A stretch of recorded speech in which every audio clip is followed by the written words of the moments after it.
Hi, hello everyone. I want to share one thing, that is how to log in my Spy Human app. First, I want to install an secure service.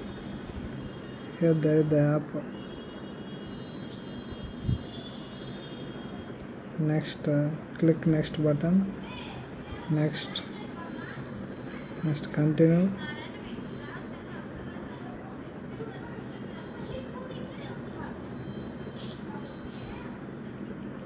Next accept to all. Select purpose. We select monitoring of employee and monitoring of minor children. Monitoring continue. Next make